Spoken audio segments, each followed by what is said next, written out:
Bonjour à toutes et à tous et bienvenue pour ce nouveau numéro des Jardins de la Culture. Alors cette semaine, vous allez le voir, deux festivals à l'honneur. Alors dans un premier temps, nous parlerons du Marathon des mots qui commence la semaine prochaine. Et puis ensuite, nous parlerons d'un festival qui a lieu un peu plus loin, à 1 heure de Toulouse. Il s'agit de Éclat de voix qui a lieu à Auch dans le Gers. C'est parti tout de suite. Première chose, parlez-nous un petit peu du thème principal cette année, l'Afrique, notamment l'Afrique du Sud. Comment vous est venue cette idée? Pourquoi ce pays en particulier?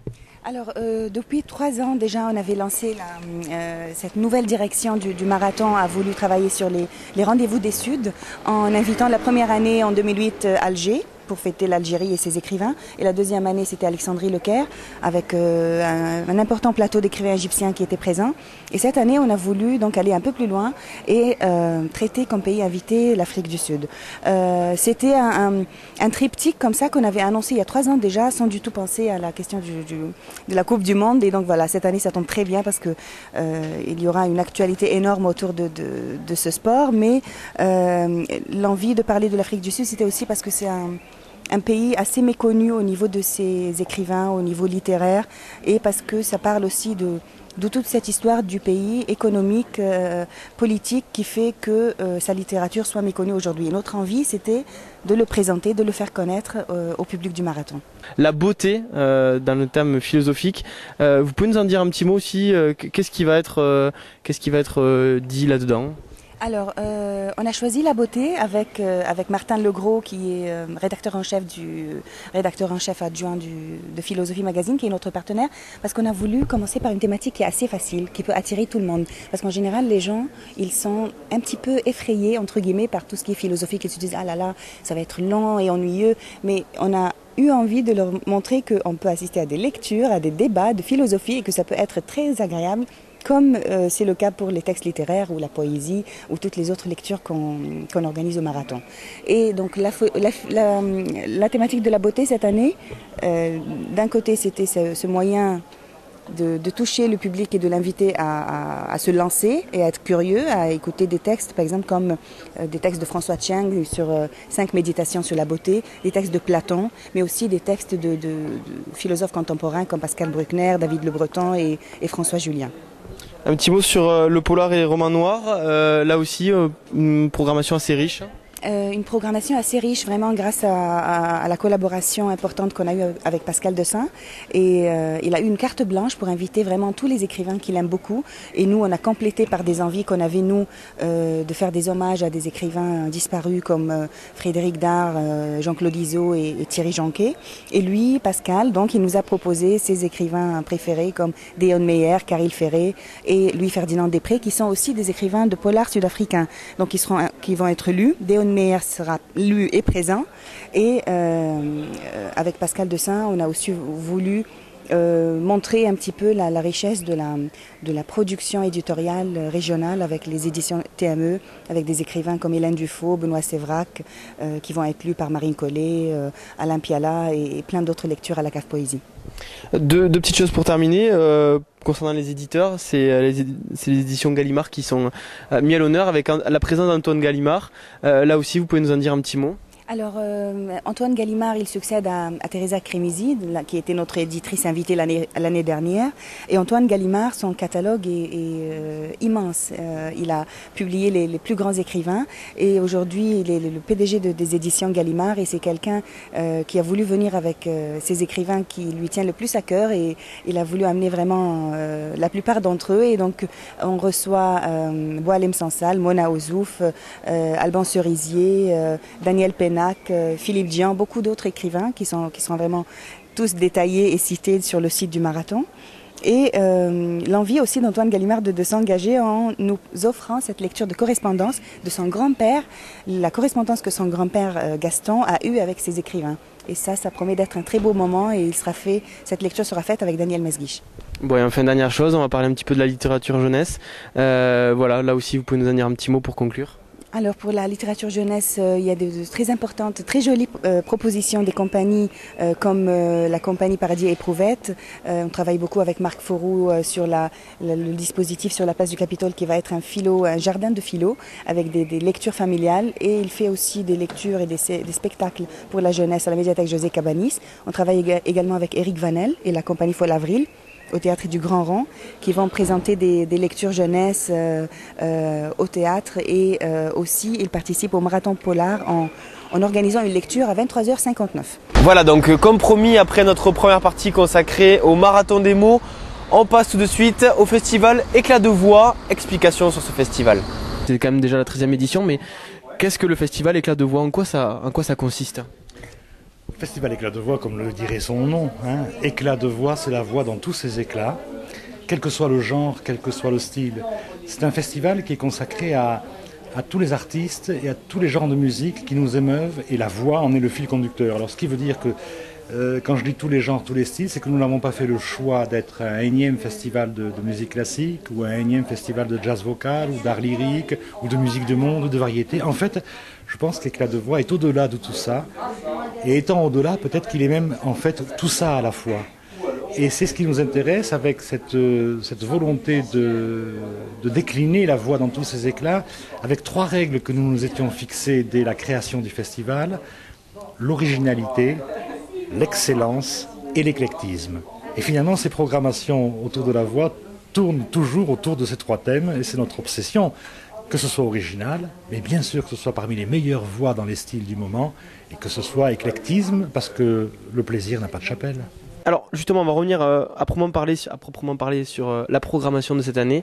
Alors donc, on rappelle le concept, c'est 3 week-ends, donc 3 week-ends avec à chaque fois une programmation qui, on va y venir, vaut pas mal le détour. Alors notamment, moi il y a quelque chose qui m'a pas mal frappé, j'aimerais bien qu'on dise un petit mot dessus, c'est cet ovni que l'on appelle Homme. Alors est-ce que vous pouvez présenter un petit peu aux téléspectateurs en quoi consiste ce spectacle qui vaut le détour? Alors c'est effectivement le spectacle de Home, ce groupe vocal effervescent, ce vocal trip box, on ne sait pas comment l'appeler, qui aura lieu le samedi 12 juin à 21h au Théâtre d'Auch. C'est 5 jeunes chanteurs, moyenne d'âge 20 ans, hein, et un ingénieur du son fondamental, parce que c'est le 6e acteur finalement, c'est le 6e participant de ce groupe. L'originalité de ce groupe, c'est qu'il y a au sein d'eux un human beatbox. Et ça nous fait toute une différence par rapport aux groupes vocaux que l'on connaît. Il y a vraiment ce mélange, encore une fois, cette notion de mélange de human beatbox, de chant vocal a cappella, avec quelque chose qui est très branché, très tendance, et qui n'est pas fait essentiellement pour un public de jeunes. Moi, quand je les ai vus à l'Européen à Paris, il y avait des publics de toute nature. Donc ce sont des jeunes qui sont très talentueux, qui vont occuper une place importante, à mon sens, hein, dans le paysage vocal et musical français. Ceci dit, les concours de Leipzig les ont déjà reconnus en Allemagne. Donc je suis très heureux, moi, de participer aussi à la mise en lumière de ces jeunes artistes. Pendant 1h30, c'est une pêche fantastique, et vous ne pouvez pas rester insensible à la qualité de ces jeunes.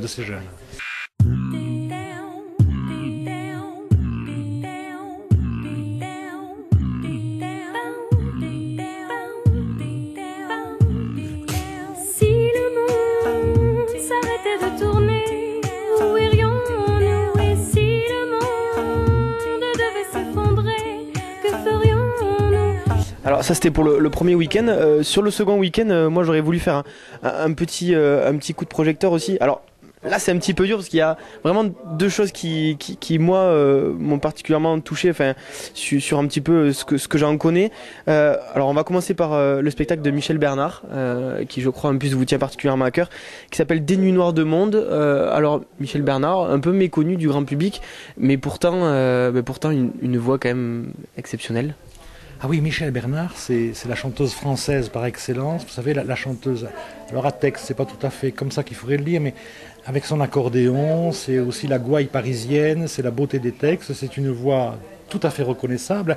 Je vais faire des comparaisons un peu idiotes. À l'époque, on pensait aussi à Anne Sylvestre, qui n'était pas très forcément connue du grand public, mais Michel Bernard est dans cette veine-là, dans cette tradition-là. Et donc, elle vient avec son accordéon, mais elle vient accompagnée d'un groupe vocal qui s'appelle Évasion, 6 jeunes femmes. Et puis, chose encore très originale, décidément, le mélange, c'est vraiment c'est ce qui nous habite, hein. c'est aussi un orgue de barbarie. Donc orgue de barbarie, accordéon, chanteuse à voix, entre guillemets, et groupe vocal évasion dans un cabaret nomade. Ces femmes vont chanter l'errance des peuples autour de compositions qui sont de multiples origines. Et c'est ça qui fait un spectacle poétique, tendre, mais aussi avec de l'humour. Alors, autre curiosité de ce même week-end, c'est le spectacle mis en scène par Pascal Légitimus qui s'appelle 5 de cœur. Donc voilà, donc pour expliquer un petit peu, là on reste dans le vocal, mais avec une touche d'humour. Alors vous pouvez nous expliquer un petit peu en quoi consiste ce spectacle ? Alors l'humour à éclat de voix, ça fait plusieurs années qu'on essaye d'y consacrer au moins un spectacle parce qu'il ne faut pas se prendre au sérieux, faire les choses avec sérieux certes, mais pas forcément se prendre au sérieux.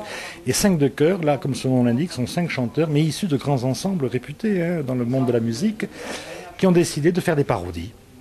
C'est donc a cappella, sans instrument, sur un scénario qui a été imaginé.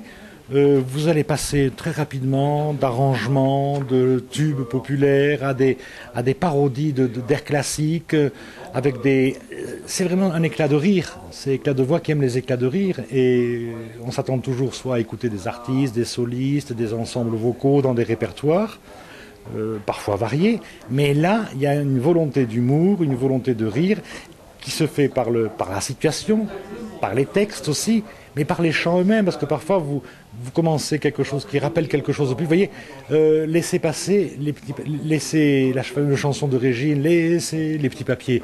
À un moment donné, eux, ils sont déguisés, entre guillemets, en roumain ou en étranger, pardon, qui n'ont pas de papier dans le métro, et ils se mettent à lancer cette phrase, laissez passer, et ce sera les sans papier, pas en avion. Donc, il y a une recherche, bon celle-ci est un peu pas très fine, mais bon, il y a quand même de l'humour et tout ça avec la technique vocale époustouflante. Hein. Ouais. Et puis on va finir par le dernier week-end avec bon, il y a aussi on n'a pas parlé, mais il y aura aussi des chants basques et puis là aussi un spectacle qui là aussi est, à mon avis, peut surprendre.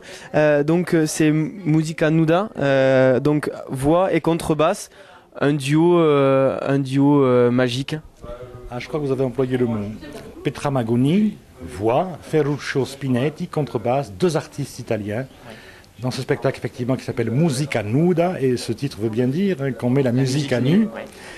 Et c'est une voix d'une sensualité extraordinaire. Le contrebassiste, ce sont 2 partenaires, c'est une union délicate qui nous fait que Petra Magoni va se mettre à parcourir des musiques de répertoire, que ce soit lyrique, jazz, pop, soul, de grands tubes de variété. Et on redécouvre ces musiques. On les redécouvre avec une sensualité débordante. C'est un coup de cœur. Et bon, c'est une artiste qui fait beaucoup de tournées dans le monde entier. Et je trouve que là, c'est aussi une belle illustration d'éclat de voix. C'est que la voix à l'état pur d'une jeune femme, accompagnée essentiellement d'une contrebasse, on reste, alors autant peut-être dans d'autres concerts, on va se lever et bouger, mais alors là, on reste sans voix. C'est quand même compliqué pour éclat de voix. Un festival réussi pour vous, c'est quoi ? Combien de personnes vous attendez à peu près ? Quelles sont un petit peu vos attentes à la fin d'un festival ? Pour moi, un festival réussi, c'est d'abord que cette alchimie, que ce mariage que j'ai souhaité, que j'ai imaginé, réussisse. C'est-à-dire qu'il y ait vraiment cette ambiance du festival où chacun va y trouver son compte. Les amoureux inconditionnels du classique auront 3 concerts, l'orchestre de chambre, l'orchestre philharmonique de chambre de Saint-Pétersbourg, le chœur de chambre Les Éléments, l'ensemble vocal médiéval des Chellis. Les amoureux de musique du monde auront les polyphonies basques du chœur Ochotelura, auront ces voyages de l'évasion de Michel Bernard, et puis les amoureux des ovnis, de cette ouverture à la voix VOX ou VEIE à de nouveaux interprètes, soient aussi là, épatés par Homme, par Musica Nuda, par 5 de cœur. Donc, mon premier critère, c'est que cette alchimie, ce mélange soit réussi. Le deuxième critère, bien évidemment, c'est que cette émotion soit partagée par le plus grand nombre. Il ne faut pas non plus se leurrer. Donc, c'est toujours un petit challenge, hein, parce que il ne faut pas croire que parce que ça s'appelle éclat de voix, que les gens vont y aller tout droit comme ceci. Il faut savoir les amener, il faut savoir leur faire découvrir des spectacles. C'est ce à quoi nous nous attachons et c'est ce à quoi vous nous aidez, en fait. Oui. En tout cas, c'est ce qu'on espère. Merci. Donc, on le rappelle, le festival Éclat de voix, 13e du nom, donc qui a lieu du 11 au 27 juin à Auch. dans le Gers pour ceux qui ne situeraient pas Auch, mais bon, ça serait un petit peu dommage quand on habite Midi-Pyrénées. Merci encore. Voilà, c'était donc les Jardins de la Culture consacrés à 2 festivals, donc on l'a dit, Éclat de voix et le Marathon des mots. On se retrouve dès la semaine prochaine pour un nouveau numéro. Au revoir.